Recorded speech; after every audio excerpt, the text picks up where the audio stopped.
Hi అండి. ఈరోజు recipe వచ్చేసి పులుసుప్పుడు పిండి. మేమైతే పులుసుప్పుడు పిండి అంటాం దీన్ని. మీరేమంటారో కామెంట్ చేయండి. చాలా టేస్టీగా, సింపుల్‌గా అయితే అయిపోతుందండి. ట్రైన్ జర్నీస్‌కి అది కూడా బావుంటుంది తీసుకువెళ్ళడానికి. 2 డేస్ నిలవ కూడా ఉంటుందండి ఇది. ముందుగా ప్రాసెస్‌లోకైతే వచ్చేద్దాం. నా ఛానల్ సబ్స్క్రైబ్ చేసుకునే వాళ్ళు సబ్స్క్రైబ్ చేసుకోండి. ఒక లైక్ చేయండి ఫ్రెండ్స్. అలాగే ముందుగా ఫాన్ అయితే పెట్టుకొని అందులో కొంచెం ఆయిల్ అయితే యాడ్ చేసుకోండి. ఆయిల్ హీట్ అయిన తర్వాత 1 గ్లాస్ రవ్వకి 2 గ్లాసెస్ వాటర్ అయితే వేసుకోవాలండి. నేనైతే 1 ½ గ్లాస్ నూకతో అయితే చేస్తున్నాను. 3 గ్లాసెస్ వాటర్ అయితే తీసుకున్నాను నేను. వాటర్ వేసుకున్న తర్వాత అందులో కొంచెం సాల్ట్, కొంచెం పసుపు అయితే యాడ్ చేసుకోవాలండి. యాడ్ చేసుకున్న తర్వాత వాటర్ మరిగిన తర్వాత అందులో నూకైతే వేసుకోవాలండి. నూక వేసుకొని ఒకసారి కలిపేసుకొని మూతైతే పెట్టేసుకోండి. 2, 3 విజిల్స్ వచ్చిన తర్వాత ఆఫ్ చేసి పక్కన పెట్టేసుకోండి. ఇది విజిల్స్ వచ్చిన తర్వాత తీసేసి గిన్నెలో అయితే వేసుకోండి. వెడల్పుగా ఉండే గిన్నెలో వేసుకుంటే కలుపుకోవడానికి వీలుగా ఉంటుందనమాట. ఇప్పుడైతే పోపు పెట్టుకుందాం. ముందుగా ఆయిల్ వేసుకొని కొంచెం ఆయిల్ ఎక్కువే పడుతుందండి దీనికి. ఆయిల్ వేసుకొని ఆయిల్ హీట్ అయిన తర్వాత వేరుశనగ గుళ్ళు అయితే వేసుకోవాలి. వేరుశనగ గుళ్ళు కూడా బాగా ఫ్రై అవ్వనివ్వాలండి. ఫ్రై అయిన తర్వాత మిగతా పోపులు వేసుకోవాలి. లేకపోతే వేగకపోతే గుళ్ళు బాగోవండి. గుళ్ళు వేగిన తర్వాత శనగపప్పు, చాయమినపప్పు, ఆవాలు, జీలకర్ర అయితే వేసుకోవాలి. తర్వాత ఎండుమిర్చి, పచ్చిమిర్చి, కరివేపాకు అయితే వేసి వేయించుకోవాలండి. ఇవన్నీ వేగిన తర్వాత ఇంగువ అయితే యాడ్ చేసుకోవాలి. నేనైతే జీడి ఇంగువే వాడతానండి. టేస్ట్ మట్టికి చాలా బాగుంటుంది. మంచి స్మెల్ అయితే వస్తుందండి. నేను ఎప్పుడు కూడా రెగ్యులర్‌గా ఇదే వాడతానండి దేంట్లోకైనా సరే ఇంగువ. ఇంగువ కూడా యాడ్ చేసుకొని బాగా ఫ్రై అయిన తర్వాత పక్కన పెట్టేసుకోవాలండి.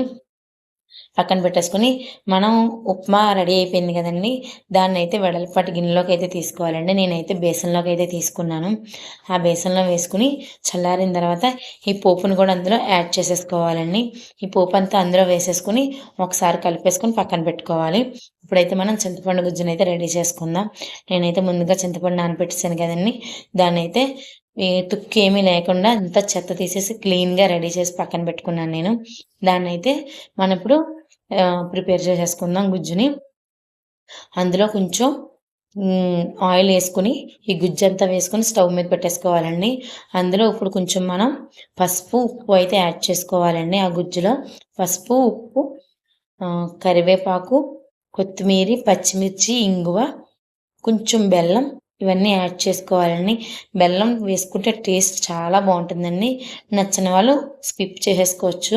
మేమైతే వేసుకుంటాము. కొంచెం బెల్లం కూడా వేసిన తర్వాత ఇందులో అల్లాన్ని దంచి వేసుకుంటే చాలా బావుంటుందండి. కొంచెం అల్లం దంచి వేసుకోవాలండి. పచ్చిమిర్చి చీలికల కింద కట్ చేసి వేసుకోండి. పులుసులో ఉడుకుతాయి కదండీ! టేస్ట్ బావుంటాయనమాట పుల్లగాని. ఇందులో కొంచెం ఇంగువ కూడా యాడ్ చేసుకొని కలిపేసుకోవడమే. దగ్గరికొచ్చేసిన తర్వాత స్టవ్ ఆఫ్ చేసి పక్కన పెట్టేసుకోండి. తర్వాత చల్లారిన తర్వాత మాత్రమే వేసుకోవాలి. చల్లారకుండా వేసుకుంటే హ్మ్. ఉండదనమాట నిలవ. 2 డేస్ ఉంటుందన్నాను కదా! వేడి వేడిగా అయితే చేసుకోకూడదండి. అంతా చల్లారిన తర్వాతే వేసుకోవాలి ప్రాసెస్ అంతా కూడా. తర్వాత దానికి తగ్గట్టు మనం గుజ్జునైతే యాడ్ చేసుకొని కలుపుకోవాలండి. ఇక్కడ మనం సాల్ట్ సరిపోయిందా లేదా అని కూడా చెక్ చేసుకొని కలిపేసుకోవాలండి. అంతా రెడీ అయిపోయిన తర్వాత ఒకసారి టేస్ట్ చేసుకొని సరిపోకపోతే కొంచెం గుజ్జయితే యాడ్ చేసుకొని కలిపేసుకోవాలండి. టేస్ట్ మాత్రం చాలా బావుంటుంది. నాకైతే చాలా ఇష్టమండి.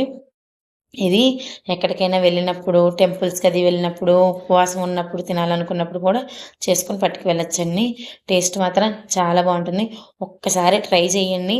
సేమ్ ఇదే ప్రాసెస్‌లో నిమ్మకాయ కూడా చేసుకోవచ్చండి. సరే ఉంటాను. నా ఛానల్